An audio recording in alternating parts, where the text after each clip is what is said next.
رضی اللہ تعالیٰ عنہ فرماتے ہیں میں ایک مرتبہ سفر پر جا رہا تھا، میں نے کیا دیکھا، جنگل کے اندر ایک چراغا بکریاں چرا رہا ہے۔ میں نے اپنا زاجرہ ساتھ لیا ہوا تھا، کھانا تھا، پانی تھا۔ میں اس جنگل کے اندر بیٹھ کر کھانا کھانے کے لیے جب بیٹھا، میں نے دیکھا کہ چراغا سامنے بکریاں چرا رہا ہے۔ میں نے بلایا، بھائی ادھر آؤ، مل کر کھانا کھاتے ہیں۔ اس نے عرض کی، حضور میں نے کھانا نہیں کھانا، تم کھا لو۔ تو وہ حضرت عبداللہ بن عمر فرماتے، میں نے پھر کہا آ جاؤ۔ انہوں نے کہا مجھے روزہ ہے، آپ کھانا کھاؤ، میں نے روزہ رکھا ہوا ہے۔ یہ رمضان کا مہینہ نہیں تھا، یہ نفلی روزے تھے اس نے رکھے ہوئے تھے۔ بکریاں بھی چرا رہا تھا، گرمی کی بھی شدت تھی، لیکن نفلی روزے بھی رکھے ہوئے تھے۔ حضرت عبداللہ بن عمر کہتے ہیں کہ میں نے سوچا کہ ہو تو اسے آزماؤں، کیا واقعی حقیقی طور پر یہ رب کا بندہ ہے، رب کو پکارنے والا ہے، یا ویسے دکھاوا کر رہا ہے؟ میں نے کہا بھائی تمہاری بکریاں بہت اچھی ہیں، ان میں سے ایک بکری تو مجھے دے دو۔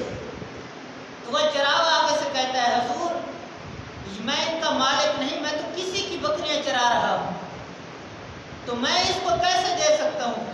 تو حضرت عبداللہ بن عمر کہتے ہیں میں نے کہا تیرے مالک کو کیا پتا، اتنی بکریاں ہیں، ایک نہیں ہوگی تو اسے کیسے پتہ چلے گا؟ تو آگے سوال کرتا ہے، حضور ان کا مالک تو نہیں دیکھ رہا، میرا مالک تو دیکھ رہا ہے کہ میرا بندہ میرا کتنا نافرمان ہو چکا ہے۔ ایک مسلمان نے اسے امانت دی ہے، یہ امانت کے اندر خیانت کر رہا ہے۔ تو حضرت عبداللہ بن عمر کہتے ہیں میری آنکھیں کھل گئی، اس بندے کے اندر اتنا تقویٰ ہے۔ میں اسی وقت پتہ کرتا ہوا اس کے مالک کے پاس گیا، جا کر میں نے اسے کہا حضور یہ فرمائیے کہ تمہاری بکریوں کی قیمت کتنی ہے؟ اس نے جو بتائی میں نے وہ ادا کر دی۔ میں نے پوچھا تمہارے غلام کی قیمت کتنی ہے؟ اس نے بتائی، میں نے وہ ادا کر دی۔ وہ غلام بھی خریدا، وہ بکریاں بھی خریدی، خرید کر میں اس کے پاس گیا اور جا کر اسے خوشخبری سنائی کہ جب تو رب کی بارگاہ میں جھوکیا ہے، جب تو رب کا بندہ بن چکا ہے، رب کا فرما بردار بن چکا ہے، تو پھر آج رب نے بھی تجھے آزاد فرما دیا ہے۔ آج یہ بکریاں بھی تیرے لیے ہیں، آج تو بھی آزاد ہے۔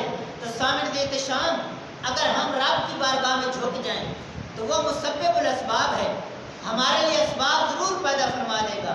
لیکن ہم نے کیا کیا ہوا ہے کہ ہم نے عبادت کو چھوڑ کر ہم نے اس چیز کا ذمہ لے لیا ہے جو رب فرماتا ہے کہ جنت دوزخ تمہارے اپنے ہاتھ میں ہے، جہنم کماؤ تمہاری مرضی، جنت کماؤ تمہاری مرضی، رزق کا ضامن میں ہوں، میں نے ہر ایک کو رزق دینا ہے۔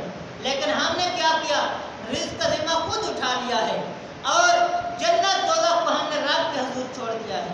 تو سامعین محترم، ہم نے اس ماہ رمضان المبارک کے اندر کیا کیا؟ اتنا برکتوں والا مہینہ، اتنے رحمتوں والا مہینہ ہم نے اسے غفلت میں گزار دیا۔ اگر ہم اپنے رب کے حضور گڑ گڑائیں، سجدہ ریز ہو جائیں، معافی مانگیں، تو وہ رب بخشنے والا